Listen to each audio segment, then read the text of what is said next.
Assalamu alaikum, Maha Sarfraz here. Today we are going to discuss the current affairs of 25th, 26th and 27th July 2022.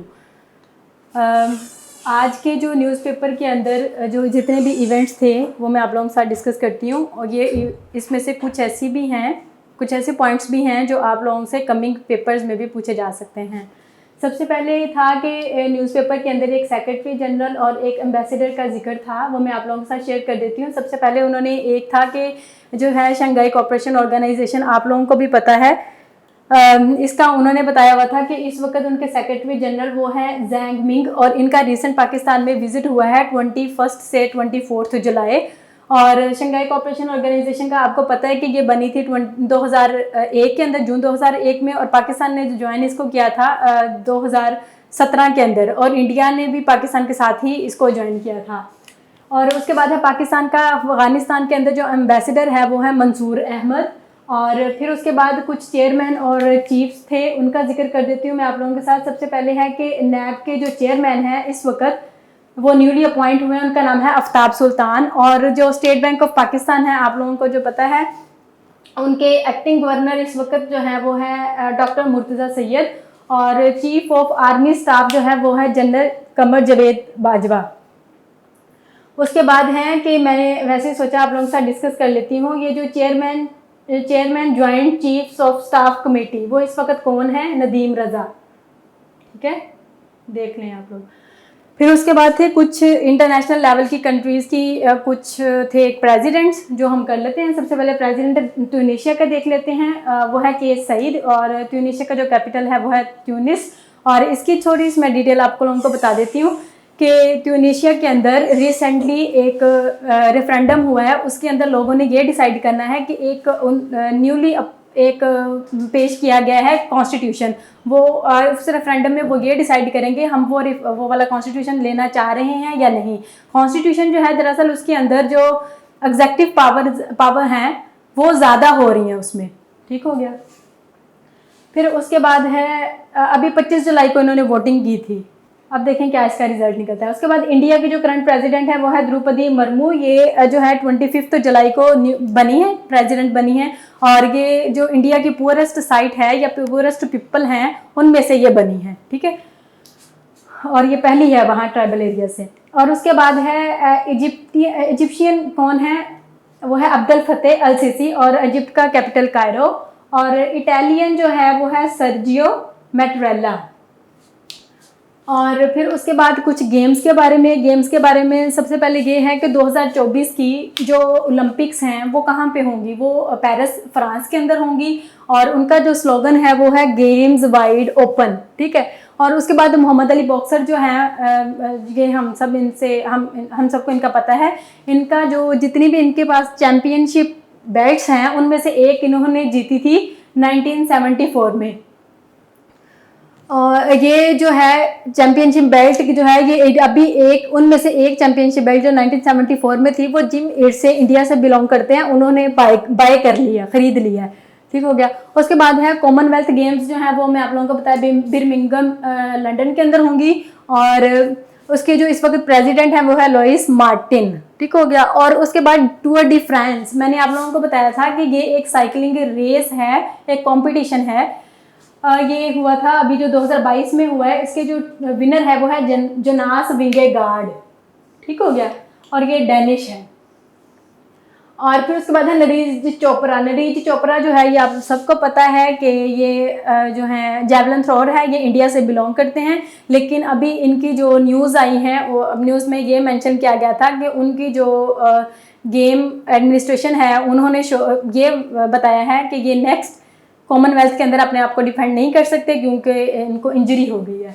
और फिर उसके बाद है पोल volt gold medal जो है world athletic competition में किसको मिला है? आर्मंद डुप्लांटिस को। ये जो है पोल वोल्ट, ये वो होता है वो जो जिस तरह एक लंबी सी स्टिक होती है, वो इलास्टिसिटी होती है उसके अंदर, तो उसको एक तरफ से पकड़ते हैं, वो फिर जंप करके उधर जाके गिरते हैं, तो वो है ये। ठीक है, ये वो वाली गेम है। और फिर उसके बाद है स्पेस स्टेशंस, इसके बारे में दो न्यूज़ हैं, इसको मैं बता देती हूँ। चाइना ने 2021 के अंदर अपना एक न्यू लॉन्च किया था स्पेस स्टेशन 2021 में।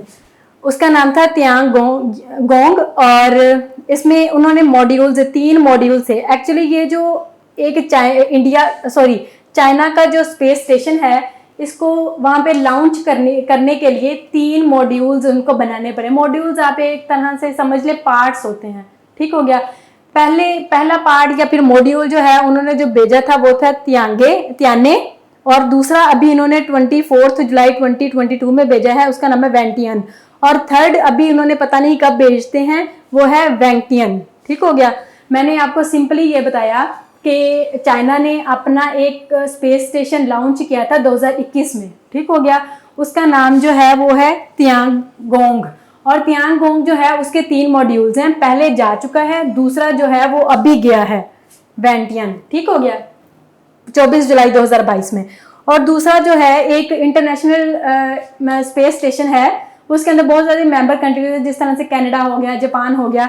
तो अभी ये जो रशिया है इसने डिसाइड किया है कि वो इंटरनेशनल स्पेस स्टेशन छोड़ देगा 2024 के बाद, ठीक हो गया। ये इस वजह से उन्होंने किया है, वो जो यूक्रेन के ऊपर इन्होंने इन्वेड किया था उसके बाद इन्होंने ये डिसीजन लिया है।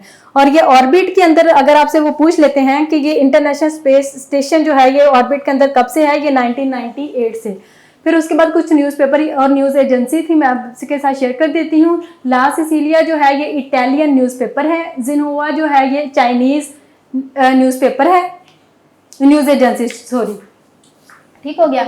और फिर उसके बाद वैम जो है ये भी यूएई की है न्यूज़ एजेंसी। और फिर उसके बाद कुछ माउंटेनियर्स थे, उनका जिक्र आपके साथ कर देती हूँ। सबसे पहले है डेनिस जुरुबको, ये जो है ये रशियन पोलिश क्लाइंबर है। इन्होंने एक रिकॉर्ड अभी कायम किया है, उसके अंदर उन्होंने जो गगनयान 2 है उसको 15 घंटे के अंदर विदाउट ऑक्सीजन सर किया है, ठीक हो गया। और दुनिया के अंदर आप लोग इससे ये जब इसने G2 15R के अंदर सर की थी, उससे पहले उन्होंने जो ब्रॉड पीक है उसको सर किया था, ठीक है। इसकी आप लोग लेंथ देख लें। फिर उसके बाद है दुनिया के अंदर टोटल 14 माउंटेन्स हैं जिनकी हाइट 18,000 से ऊपर है, ठीक है। पाकिस्तान के अंदर 5 हैं।